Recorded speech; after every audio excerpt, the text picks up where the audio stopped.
Olá pessoal, tudo bem? Aqui quem fala é o professor Wagner Pinheiro do canal Física Club e na aula de hoje a gente vai entender o que é movimento uniformemente variado. Fica até o final porque a gente vai fazer diversas questões e que são bastante importantes para você entender na prática o que a gente vai passar na aula todinha de hoje. Beleza? Então vamos para os slides.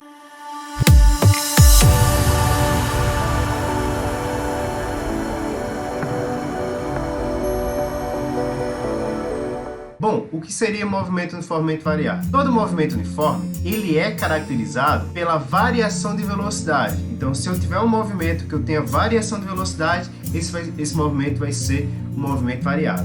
Quando eu tenho a variação de velocidade no meu problema físico, surge naturalmente outra grandeza física.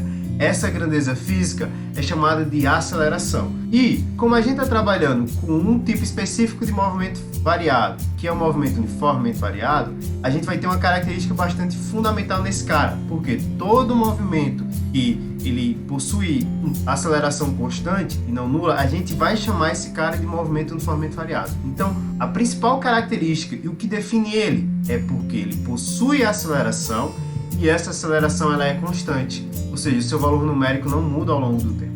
A gente vai ter dois tipos de movimento. A gente vai ter o movimento acelerado. O que seria um movimento acelerado? O movimento acelerado ele é definido quando eu tenho uma aceleração positiva, ou seja, eu vou ter que minha velocidade ela aumenta ao longo do tempo. Se minha velocidade vai aumentando ao longo do tempo, eu vou ter que esse movimento é classificado como sendo acelerado. E a gente vai ter também o movimento retardado. O movimento retardado ou desacelerado quer dizer que a gente vai diminuir a minha velocidade ao longo do tempo. Então, quando minha velocidade ela vai diminuindo ao longo do tempo, a gente diz que esse movimento é retardado ou desacelerado, beleza? E a gente viu que a aceleração está relacionada com a variação de velocidade. Mas, como a gente calcula esse cara? Vejam só, a gente vai ter que a minha aceleração ela é definida a partir da variação de velocidade em decorrência do tempo. Então, a minha aceleração vai ser igual à variação de velocidade sobre a minha variação de tempo. Vejam, quando eu tenho esse triângulozinho aqui na frente, isso aqui é uma letra grega chamada de delta, e ela sempre vai nos indicar a variação. Então, toda vez que você tiver uma grandeza física que tem esse delta na frente, indica variação. Delta V, variação de velocidade. Delta T, variação de tempo. Então, a minha aceleração média vai ser definida como sendo a variação total de velocidade sobre a variação de tempo, onde ΔV é minha variação de velocidade e meu ΔT é minha variação de tempo. Eu sei que esse conceito de princípio parece um pouco estranho, mas a gente vai ver na prática como é que a gente calcula ele. Vamos para alguns exemplos. Então, nesses dois exemplos aí, a gente vai ter que eu tenho duas situações, são duas tabelas, e cada tabela descreve uma coisa diferente. E como a gente faz para determinar aí de um jeito fácil a minha aceleração? Vejam, eu tenho que, nesse primeiro exemplo, que eu vou chamar aqui de 1, a minha velocidade inicial era 8. Passou para 12. Em quanto tempo? Em 1 segundo. Então, a cada 1 segundo aqui, ó, ela aumentou para 12. Passou mais um instante de tempo, mais 1 segundo, e ela passou para 16. Passou mais 1 segundo e passou para 20. Então, vejam, neste caso daqui, se eu quiser determinar a minha aceleração, eu só preciso definir que a minha aceleração é igual à variação da minha velocidade sobre a minha variação de tempo. Como a gente está trabalhando com aceleração constante, eu posso pegar qualquer intervalo de tempo, beleza?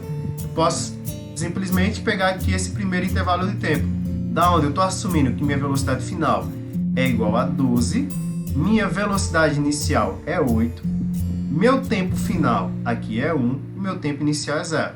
Então veja, 12 menos 8 vai dar 4, então vai ficar 4 dividido por 1 é igual a 4. Qual a unidade que a gente tem aqui? Ó? A unidade que eu tenho de velocidade é metros por segundo e de tempo é segundo.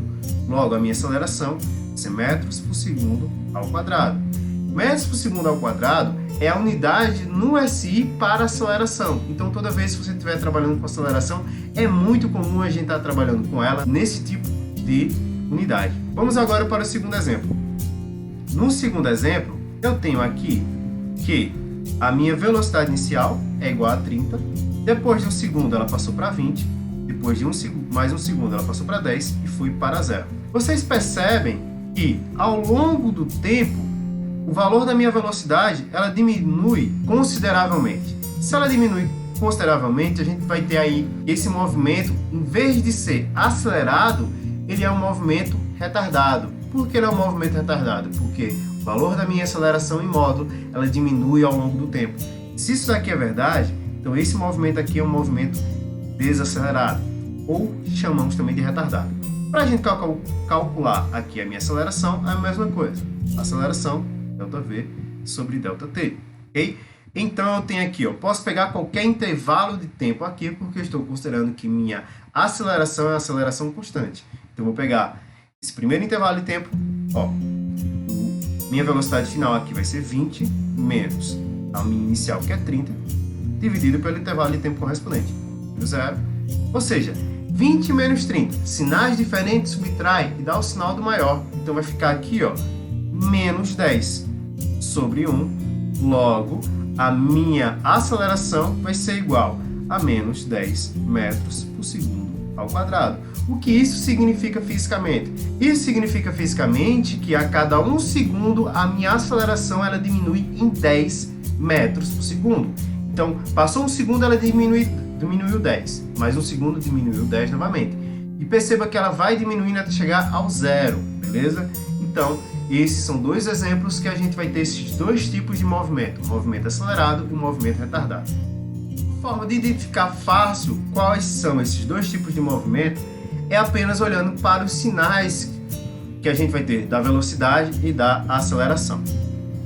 Se eu tiver aqui uma situação, eu tenho um objeto, e esse objeto ele está seguindo no sentido positivo do meu eixo, sentido positivo, a gente vai ter o seguinte, que a velocidade desse cara daqui, ela vai ser maior que zero.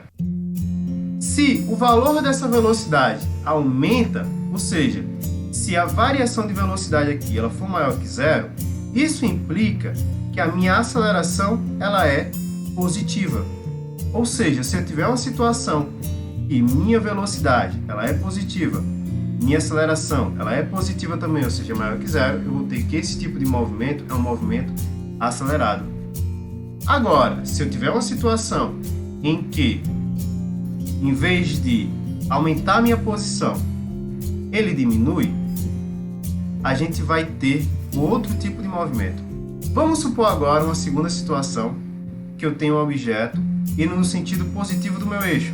Só que agora vai ocorrer o contrário. Se ele está indo no sentido positivo, normalmente a velocidade tem sinal positivo. Só que agora, em vez de aumentar o seu valor ao longo do tempo, ele vai diminuir. Vou ter que, se ele diminui a sua velocidade ao longo do tempo, eu tenho que a aceleração, neste caso aqui, ó, vai ter um sinal negativo. Então, esse sinal aqui da velocidade é positivo e o da minha aceleração é negativo. Então, eu tenho que esse movimento ele é retardado. Beleza? Então, vocês perceberam aqui que para verificar se o movimento ele é acelerado ou retardado, eu só preciso olhar o sinal da minha velocidade e da minha aceleração. Com isso, eu consigo descrever de cara se o meu movimento é um movimento retardado ou é um movimento acelerado. Quais são as equações horárias que descrevem esse tipo de movimento? Essa parte aqui eu vou deixar para o segundo vídeo. Então, quer saber como é que a gente trabalha com as equações horárias? Quero que você vá para a segunda parte do vídeo. Na segunda parte, a gente vai descrever matematicamente como é cada equação horária desse tipo de movimento e também vamos fazer questões, beleza? Reservei essa parte para o vídeo não ficar muito longo na segunda parte. Ficou até aqui? Tá curtindo o vídeo, tá curtindo a aula? Deixe seu like, porque se você dá um gostei no vídeo, vai me ajudar bastante a fazer com que várias pessoas consigam também assistir essa aula e de repente serem ajudadas. Se você quer ajudar o pessoal da sua turma ou seus amigos, compartilhe esse vídeo com todo mundo. Vamos lá para a segunda parte da aula e eu vejo vocês lá.